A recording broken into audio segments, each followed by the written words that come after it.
I'm going to draw what would be a section, a cross-section through the edge of an axe. With that being the edge, this is kind of a cannel grind. You see that? Where it's just a gentle radius down to the cutting edge. The other way is a straight grind, which is certainly another way to do it. This is a stronger edge. You see how it's immediately backed up by a little more mass than it is on a straight grind, although a straight grind, particularly at an abrupt angle, is strong also. Axes are typically not ground anywhere near the profile of a knife because they're taking impact. And so there has to be enough mass right behind the edge to withstand the shock. We're going to put a cannel grind on this little single bit Swedish axe. One mistake that people make is in running the file back and forth. Doesn't do any good. In fact, it dulls your file. A file only cuts on the push.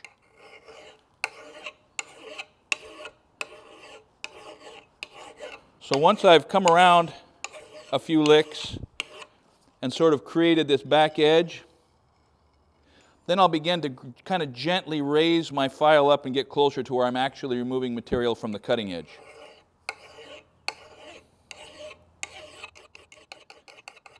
File for a little while, take it out, and look at it. Got a couple little chips right here on the edge. I'm going to turn it over and work on this other side for just a little bit. A file itself is a cutting implement, and files get dull. But when a file is sharp, it is actually pulling metal shavings out of the workpiece. Can you see those little shavings that are hung up in the teeth? When you continue to file on top of those, for instance, draw filing the face of a knife, these will put nasty scratches and scores in your workpiece, and it clogs the file. There's two things you can do. You can turn it over and knock it off, but see, they're still in there. So you take your file brush, brushing parallel to the teeth on the file, you remove those pieces. Now we're going to do the same thing on this side.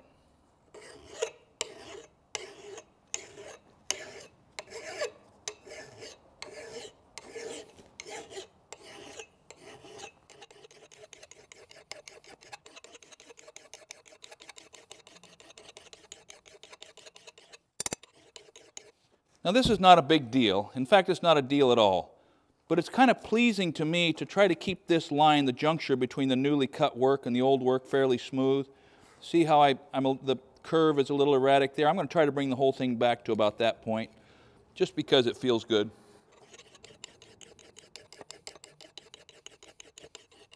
There are some little dips, some forging inconsistencies right there that make it impossible to keep that line smooth.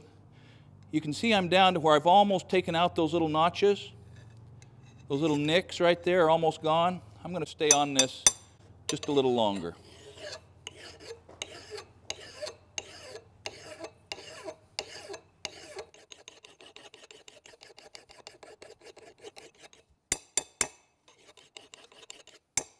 Let's go back to the other side.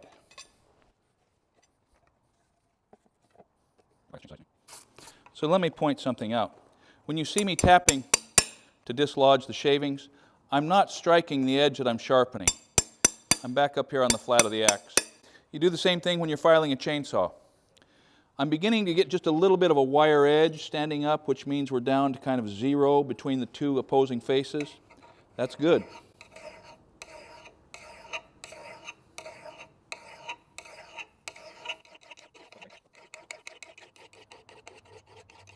Can you see I'm changing the stroke? Instead of just perpendicular off the edge, I'm beginning to run it back around. I wouldn't say that's important, but it just makes a nice smooth cut around the circumference of the edge. Looks good. Probably doesn't cut any better. Now I don't know how well focused you are, but we've got a pretty well defined wire edge standing up right there.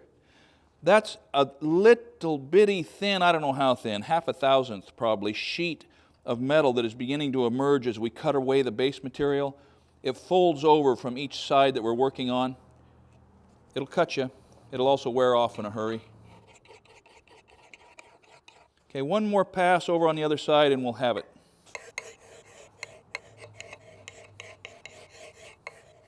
Let's see how it looks. So An axe for working on wood does not have to be shaving sharp, but you can get an axe shaving sharp. It's often true with axes as with knives that you're more often cut with a dull knife than a sharp one because you horse it and you force it and you get frustrated and you move quickly. It's the same with an axe. So this is a traditional way to get an axe sharp. You would then get on a stone. This is an oil stone that was fairly recently oiled.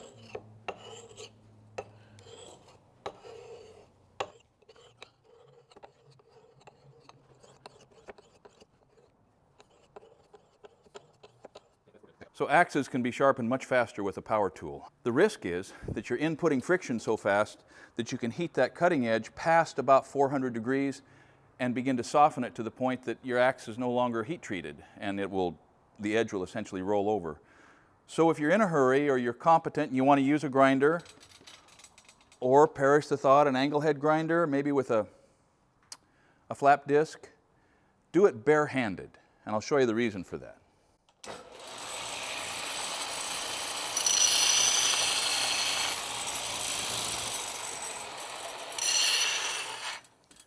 So you can check it, see if you're gathering heat. Nope, that's still cool. But you got to check it often.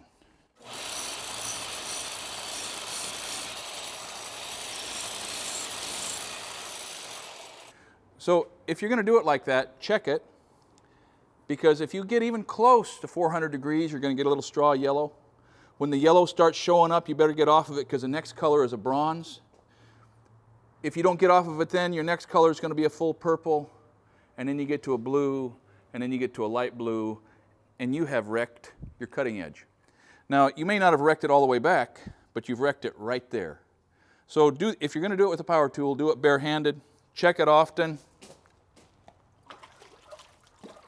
keep it cool.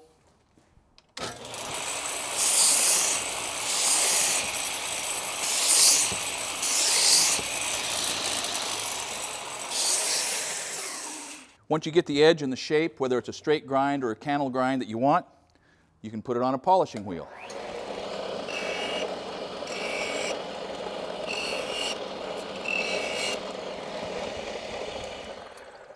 An axe is a beautiful tool. It deserves to be treated with respect. Be nice to your axe. We have a lot of cool stuff on our channel. Come check it out. Please like, please subscribe. Thanks for watching.